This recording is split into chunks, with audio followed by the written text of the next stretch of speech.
حضرت عبداللہ بن عمر رضی اللہ تعالی عنہ آپ صلی اللہ علیہ وسلم سے یہ نقل فرماتے ہیں کہ آپ نے ارشاد فرمایا، اگر کسی شخص کو پیسہ اور مال و دولت ملے، اتنی رقم ہو کہ اس کا نصاب مکمل ہو جائے، تو جب تک 1 سال نہ گزر جائے اس وقت تک اس شخص کے اوپر زکوٰۃ فرض نہیں ہوتی ہے۔ تو زکوٰۃ سے متعلق کچھ باتیں گزشتہ کل ذکر کی تھیں، اور زکوٰۃ کی اہمیت اتنی زیادہ واضح ہے کہ قرآن مجید کے اندر مختلف مقامات پر انبیاء کرام علیہم الصلاۃ والسلام کو زکوٰۃ کے حوالے سے تاکید کی گئی ہے۔ حضرت عیسیٰ علیہ الصلاۃ والسلام کا تذکرہ ہے تو اس میں بھی یہی بتایا کہ وَأَوْصَانِي بِالصَّلَاةِ وَالزَّكَاةِ مَا دُمْتُ حَيًّا۔ جو بچپن میں حضرت عیسیٰ علیہ الصلاۃ والسلام نے گفتگو کی تھی، اس میں 2 فریضے ذکر کیے تھے کہ اللہ نے مجھے نماز کا اور زکوٰۃ کا حکم دیا ہے جب تک میں زندہ رہوں۔ حضرت اسماعیل علیہ الصلاۃ والسلام کا تذکرہ ہے قرآن میں، وَكَانَ يَأْمُرُ أَهْلَهُ بِالصَّلَاةِ وَالزَّكَاةِ وَكَانَ عِنْدَ رَبِّهِ مَرْضِيًّا۔ حضرت اسماعیل علیہ الصلاۃ والسلام بھی اپنے گھر والوں کو نماز کا حکم دیتے، زکوٰۃ کا حکم دیتے۔ ایک اور جگہ پر حضرت ابراہیم علیہ الصلاۃ والسلام، حضرت لوط، یعقوب، اسحاق، ان 3-4 انبیاء کرام علیہم الصلاۃ والسلام کے تذکرے کے بعد اللہ رب العزت نے یہ ارشاد فرمایا، وَأَوْحَيْنَا إِلَيْهِمْ فِعْلَ الْخَيْرَاتِ وَإِقَامَ الصَّلَاةِ وَإِيتَاءَ الزَّكَاةِ۔ ہم نے ان انبیاء کو 3 حکم دیے تھے۔ ایک تو یہ کہا تھا کہ اچھے کام کیا کرو، اچھائی کے جتنے کام ہو سارے کیا کرو۔ دوسری بات نماز پڑھا کرو۔ تیسری بات زکوٰۃ دیا کرو۔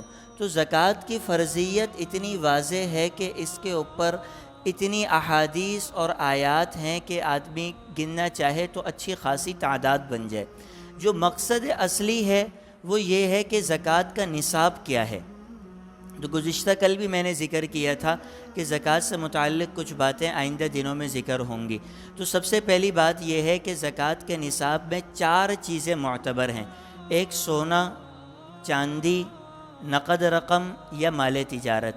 اگر سونا ہے تو 7.5 تولہ سونا معتبر ہے، اگر اس سے کم ہو تو زکوٰۃ واجب نہیں ہوتی۔ اگر چاندی تو 52.5 تولہ چاندی معتبر ہے، اس سے کم ہو تو آدمی صاحب نصاب نہیں بنتا۔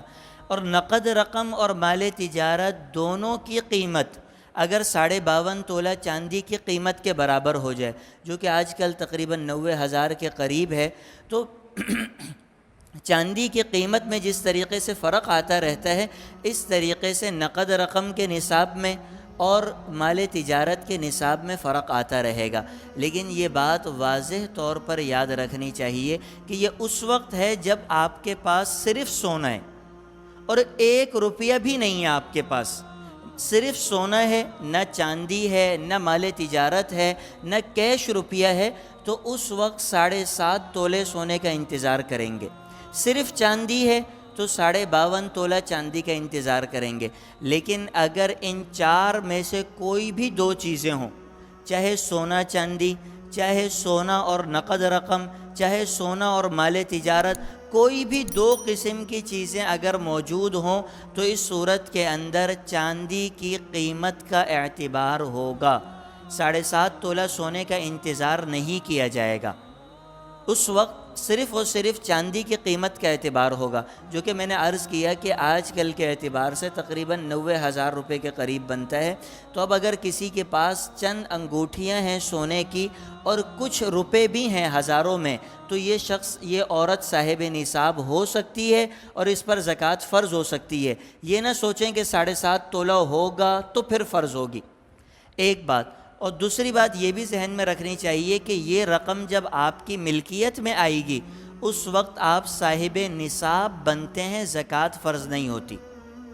جب رقم آپ کو ملی تو آپ صاحب نصاب بن گئے، اس کا مطلب یہ ہے کہ آپ کسی اور سے زکوٰۃ نہیں لے سکتے، لیکن آپ پر زکوٰۃ فرض نہیں ہے جب تک کہ 1 سال نہ گزر جائے۔ اور سال گزرنے میں اسلامی تاریخ یعنی قمری تاریخ کا اعتبار ہوتا ہے۔ مثال کے طور پر جیسے آج 15 رمضان المبارک کو کسی شخص کو رقم ملی، تو اگلے 15 رمضان کو یہ دیکھا جائے گا کہ اس شخص کے پاس اس وقت کتنا مال ہے، جتنی رقم ہوگی اس کی زکوٰۃ دے دی جائے گی۔ سال کے درمیان میں اگر رقم کم ہو جائے، کوئی فرق نہیں پڑتا۔ ہاں ختم ہو جائے تو الگ بات ہے، اگر چند روپے بھی باقی ہیں تو کوئی فرق نہیں پڑتا، اگلے 15 رمضان کو دیکھا جائے گا، اور اگر یہ روپے مکمل ختم ہو جائیں تو پھر اثر نو دوبارہ جب یہ صاحب نصاب بنے گا تو اس تاریخ کا اعتبار ہوگا، اور اگلی 15 تاریخ کو اس شخص کے پاس جتنی بھی رقم ہو، چاہے وہ اسے 14 رمضان کو کیوں نہ ملی ہو، یہ زکوٰۃ میں معتبر ہے اور اس کا حساب کیا جائے گا۔ اللہ رب العزت ہمیں صحیح طرح زکوٰۃ کو سمجھ کر دینے کی توفیق